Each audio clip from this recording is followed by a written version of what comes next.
My name is Veronica, and I'm 42. The last time my relatives saw me, they believed I was flunking out of community college, weighed down by a drug addiction they fabricated to justify my absence from family gatherings. The irony wasn't lost on me, as I adjusted my tactical vest in the parking lot of the Riverside County Courthouse. For 23 years, I'd been a ghost to them, and now I stood ready to enter the most significant federal racketeering trial in California's history. A case that would dismantle the empire my family had constructed on deceit, coercion, and the ruthless exploitation of immigrant laborers through their seemingly legitimate construction business. I'd spent 3 years investigating the Mancini family enterprise, not because they were Mancinis. That was just an unlucky bloodline.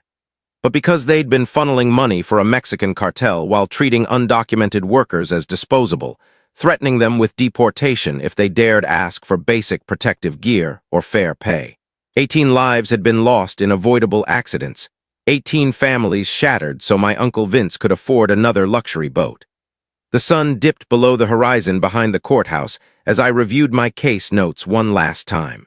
Tomorrow, I'd testify as the lead U.S. Marshal in Operation Lineage, the 3-year undercover sting that had finally toppled the Mancini construction network.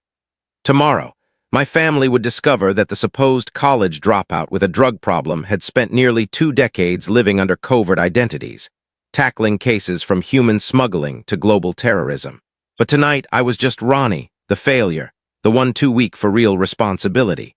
23 years ago, Veronica's not built for this kind of work, Uncle Vince had declared, his voice echoing across the dining room where I sat poring over my criminal justice textbooks.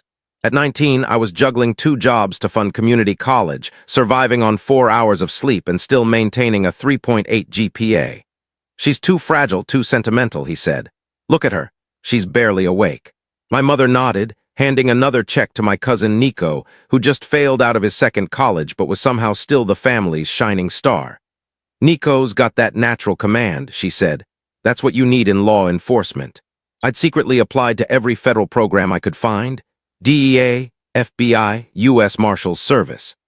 Each submission was a secret I guarded during family dinners, where they speculated about whether I'd survive another semester or if I should just marry a nice guy and settle down. Nico leaned back, a beer in hand by 6 p.m. Besides, Ronnie's got that soft heart, always whining about some sad story. You can't be effective if you're too busy feeling sorry for people. Exactly, Vince agreed. This family has a reputation to uphold. We don't need. He waved vaguely toward me, weakness tied to our name.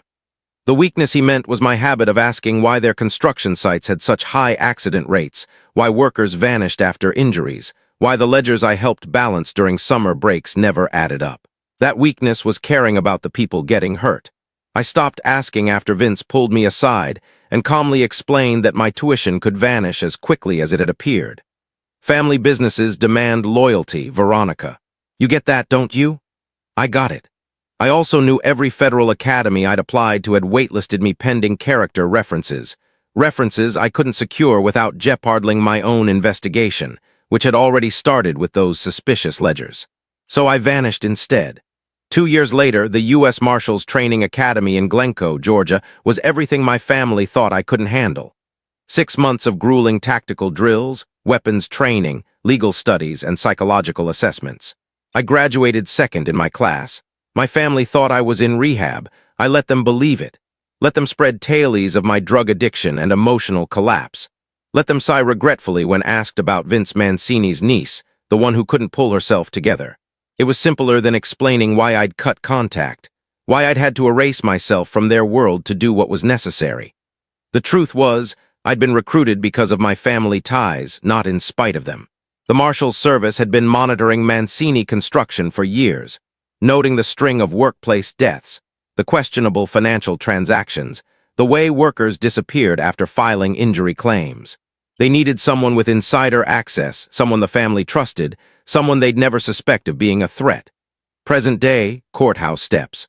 The courthouse hummed with reporters and federal agents as I made my final preparations. In hours, the largest RICO case in the district's history would begin, and I'd take the stand as the key witness against my own blood. Special Agent Cortez, my FBI contact, approached with a tablet displaying news coverage.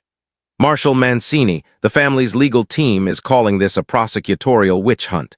They claim they knew nothing about any crimes. I wasn't shocked. The Mancinis had built their empire on plausible deniability and willful blindness. What about the workers we moved? Safe, Cortez replied.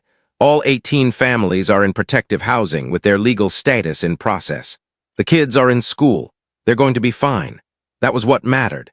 18 families, silenced by fear for years, now had safety and a shot at legal status. Their accounts would back up the financial evidence I'd collected over 3 years of attending family barbecues, holiday gatherings, and business meetings, all while wired.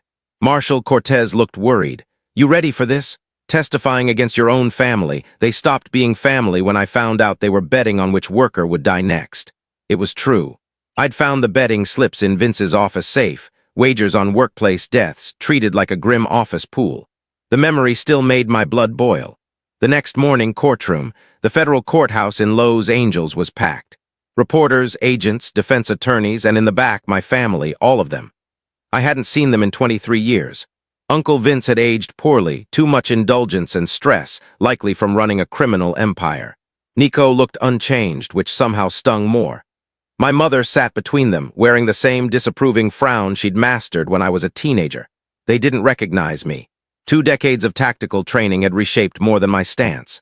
At 42, I wore a crisp federal uniform, insignia gleaming, my service weapon holstered, my hair cropped short and professional, my frame stronger from years of physical conditioning, my face hardened by experiences they couldn't fathom.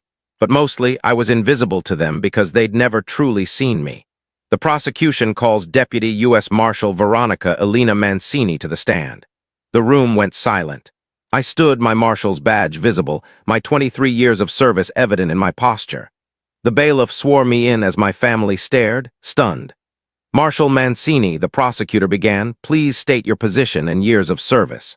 I'm a deputy U.S. Marshal with the Los Angeles District, assigned to the Fugitive Task Force. I've served 21 years with the U.S. Marshal's Service, after 2 years with the DEA's Undercover Division. Someone gasped, probably my mother. And your relationship to the defendants? Vincent Mancini is my uncle. Nico Mancini is my cousin.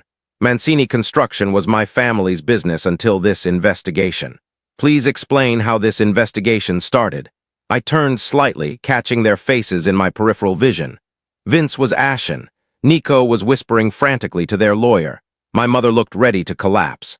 3 years ago, a joint federal task force investigating workplace deaths and human trafficking in construction approached me. They needed someone with direct access to Mancini Construction's operations, someone the family wouldn't suspect. And why wouldn't they suspect you? Because they thought I was a drug addict who flunked out of college 23 years ago. The courtroom buzzed. I heard my mother choke back a sob. Marshal Mancini, what was your actual career path during those 23 years?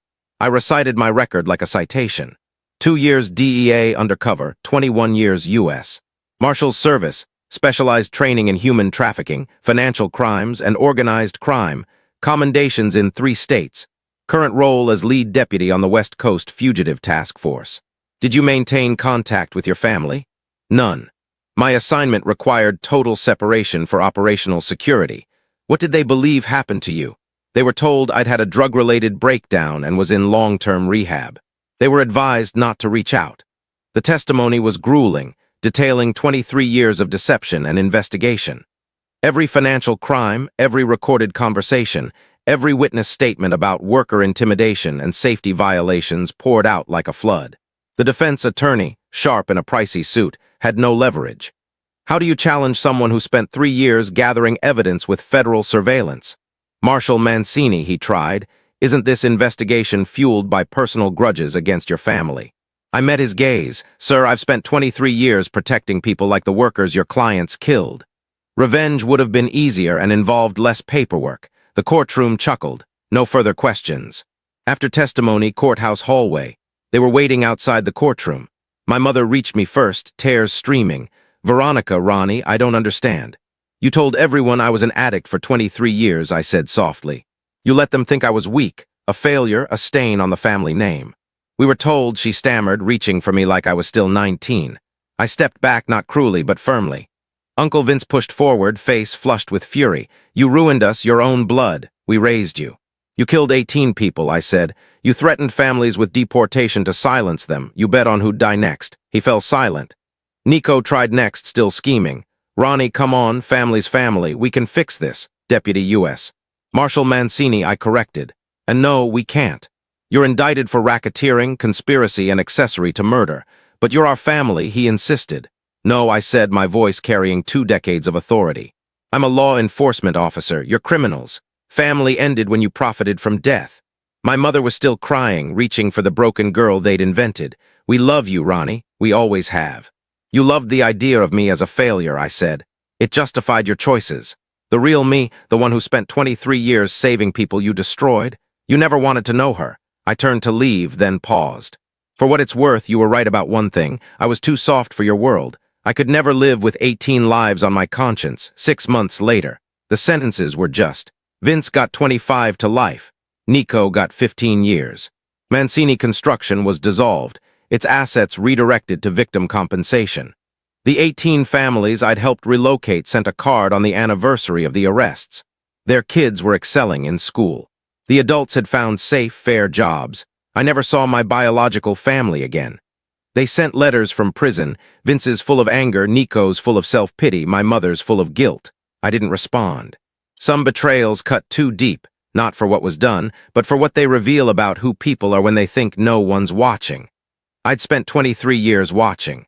The true victory wasn't the convictions or the sentences, nor even the justice for the families destroyed by my family's greed. It was walking out of that courthouse as the person I'd always been, someone who protected people, not exploited them. Someone who chose the harder path because it was right. Someone who'd rather be underestimated and effective than respected and complicit. My family spent 23 years saying I wasn't strong enough for their world. They were right. I was strong enough for something far greater,